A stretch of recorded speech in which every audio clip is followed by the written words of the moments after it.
All right, good morning, rock stars. It is the next day. The guitar has been sitting overnight. Yes, I do own shirts with sleeves. Um, you will see one eventually, but we're ready to go on to the next step.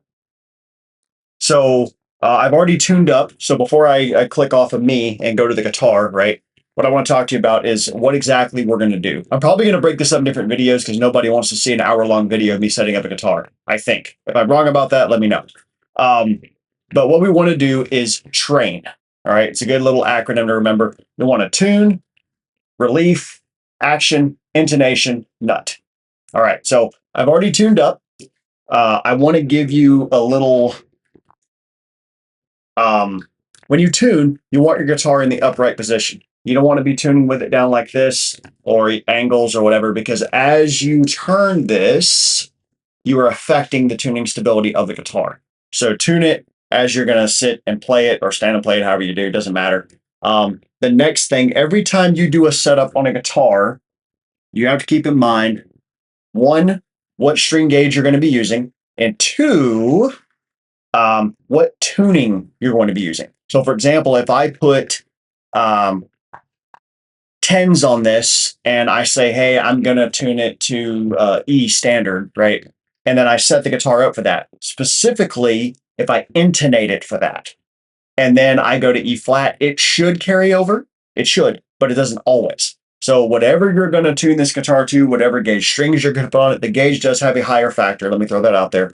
But whatever you're going to um, tune it to and what gauge you're going to put on here, try to remain with that. Now, if you're going to do a setup every time you swap out strings anyway, it's not a big deal. But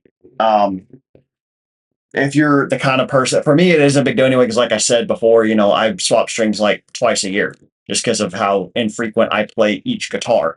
So I usually get probably about 3 weeks, maybe a month of playing out of it.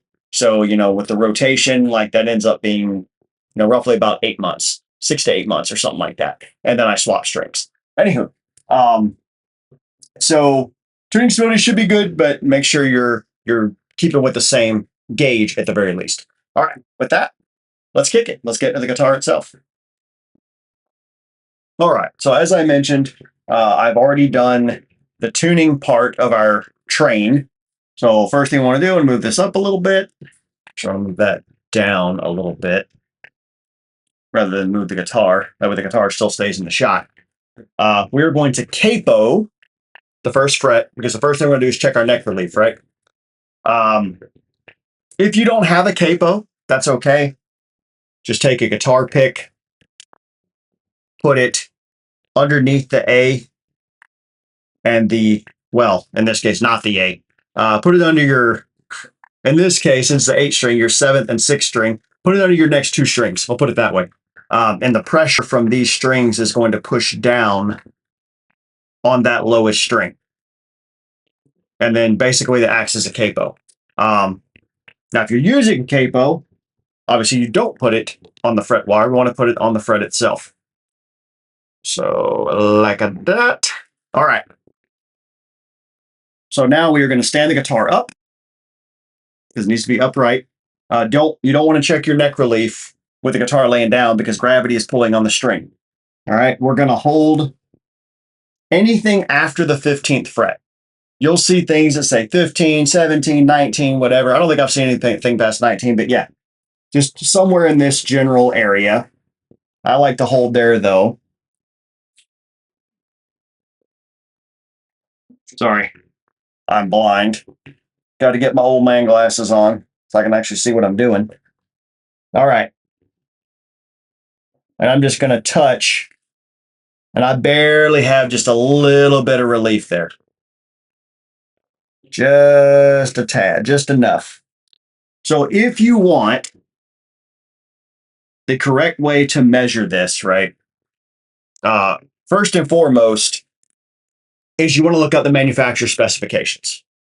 A good standard rule that everyone goes off of is 0.010. All right. 10 thousandths. So you can either get a feeler gauge. Feeler gauges are not expensive. Or you could use a deck of cards. If I remember correctly, a single playing card is 0.005. I think. Feel free to look that up and check it and make sure, but I want to say that's accurate. Or 0.007 or something like that. So if you was to put two playing cards together and slide them under, and you just want it to just barely touch the string, like barely move it at all. It should have just a little bit of drag as you're trying to pull it out, right?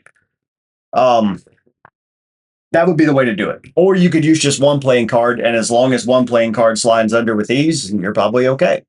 This is even the 0.010 thing is not like it has to be that. There are people that like higher relief or more relief rather, and there are people that like less relief. But if you're trying to like shred, ideally you want the tightest relief you can get, and you want the tightest action you can get. So that's what we're going to try to set this up for.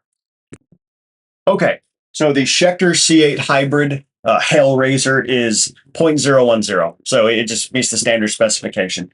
So looking at this and just eyeballing it, I would say I am pretty close to that. I might be a little low, but I think that'd be okay. If you just want to eyeball it, here's the thing. Basically, by the way, I'm pushing somewhere around 8th, 9th fret. You basically want to make sure that there's some kind of gap there. If there's not a gap, that's where you have a problem. All right, we're going to flip it over. Do the same thing to this side. Okay, 19. And we got a gap there. Okay, so yeah, neck relief is good. We are square there. Basically, you really want to adjust when you have, I didn't even have the light on all the way. Good thing I could see.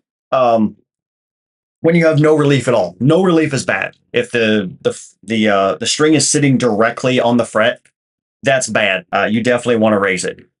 Or sorry, you want to increase your relief. If you have way too much, and trust me, I mean, you can like if you can slide. Really, I don't have anything really here that's that kind of thick. If you could slide, the head of this screwdriver like to there or whatever. Sorry, let me go up higher. Like to there, under without any issues. You got way too much relief, and you need to tighten this. Relief is good. All right, so what we're going to do now is we're going to check the action. So we're going to stand it up again. I'll check high E first.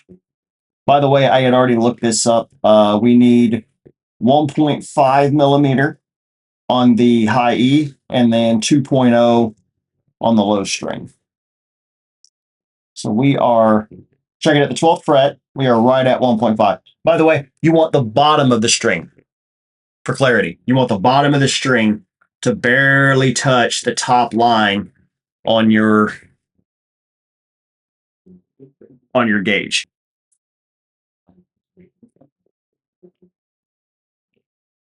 And then my low string is actually far lower than it should be, but I'm okay with that. I didn't have any buzzing before, so I'm going to let it be. Typically, I mean, let's be real here. Most of the metal players are really hard strummers, hard, tappers. So that does go into that. If you're a hard picker, which to be fair, I am one, but like I said, I didn't have a buzz or anything before, so I'm just going to leave it. But ideally, so basically, so let's go into that, I guess. How do you know when you need to make adjustments beyond that? Let's say you set it up perfectly, 1.5, 2 point, or let's talk about a 6 string instead, okay? So let's say you set it up to like 1.2 and 1.8, and that could be this too, to be fair. And you start playing, and as you get up here, your notes choke out on the high E. Well, okay, that means that the action is too low on your high E. So you just detune a little bit, take it down like a step or step and a half. You come down here and you raise your action a little bit. If it's happening on this, maybe it's happening just on this string, right? So you want to check each string. After you do intonation, that's what you want to do anyway.